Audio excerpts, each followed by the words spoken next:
1857 کی جنگ آزادی کے بعد انگریز سارے مل کر بیٹھے، انہوں نے اپنے سر جوڑے اور یہ کھوج لگانا شروع کی کہ آخر کیا وجہ ہے۔ ہم نے مسلمانوں کی سلطنتوں کو کئی بار پارا پارا کیا،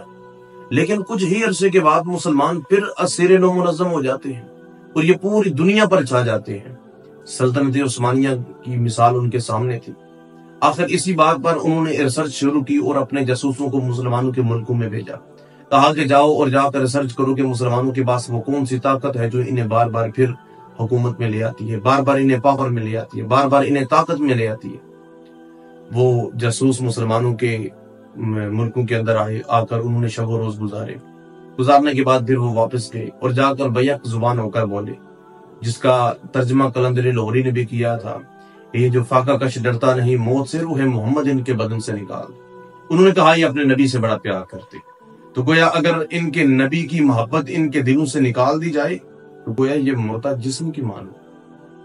اب انگریز جو شروع سے ہی بڑا چلاک ہے،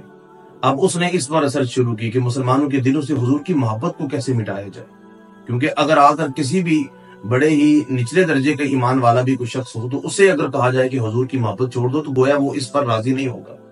انہوں نے کچھ لوگوں کو خریدا اور مسلمانوں کے درمیان پھر بھیج دیا، کہا کہ جاؤ اور جا کر حضور کی ذات کے متعلق ایسے شکوک و شبہات پیدا کر دو کہ لوگ حضور سے دور ہونا شروع ہو جائیں۔ مثال کے طور پر اگر آج کے دور میں وہ چیزیں دیکھی جائیں تو انہوں نے کہا کہ یہ کہا جائے کہ حضور زندہ نہیں رہے معاذ اللہ، یہ کہا جائے کہ حضور حاضر ناظر نہیں ہے، یہ کہا جائے کہ حضور کے پاس کوئی اختیار ہی نہیں ہے، معاذ اللہ مر کر مٹی ہو گئی۔ تو گویا اس طرح کی انہوں نے چیزیں شروع کر دی کہ حضور کے پاس علم ہی نہیں تھا۔ تو جب انہوں نے یہ چیزیں شروع کی تو مسلمانوں کے دلوں سے حضور کی محبت کو مٹانا شروع کر دیا۔ بہرحال آج بھی وہ لوگ موجود تو ہیں کہ جنہیں صوفیاء کہا جاتا ہے، کہ جو بار بار مسلمانوں کے دلوں کے اندر حضور کی محبت کو اجاگر کرتے جا رہے ہیں، ڈالتے جا رہے ہیں، محمدی رنگ چڑھاتے جا رہے ہیں، لیکن کئی حد تک وہ لوگ کامیاب بھی ہوئے۔ اور اسی کو علامہ نے اپنی زبان میں کہا تھا کہ شب پیش خدا بغرستم زار، مسلمانہ چرا زارند و خوارند۔ اقبال نے کہا کہ میں ایک دفعہ ایک رات کو رب کی بارگاہ میں رویا، گڑ گڑایا، میں نے عرض کی مالک کیا وجہ ہے؟ یہ قوم تو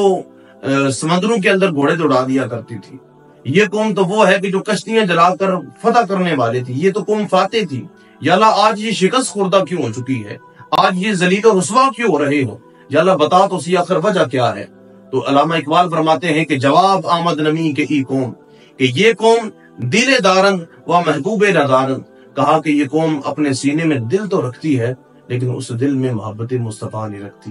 تو گویا اللہ کی بارگاہ میں دعا کیا کریں، حضور کی محبت کے جام پیا کریں، حضور کی سیرت کو پڑھا کریں، حضور کی ذات پر درود و سلام بھیجا کریں کہ ہمارا تعلق حضور کے ساتھ جڑا رہے، اولیاء کی صحبت اختیار کیا کریں، علماء کے وعظ سنا کریں، تاکہ حضور کی محبت کے جام آپ کو ہر وقت میسر آتے رہیں اور حضور کی محبت ایسی ہمارے دل میں اجاگر ہو جائے کہ وقت گزرنے کے بعد بھی ہمارا آخری لمحات چل رہے ہوں اور زبان پر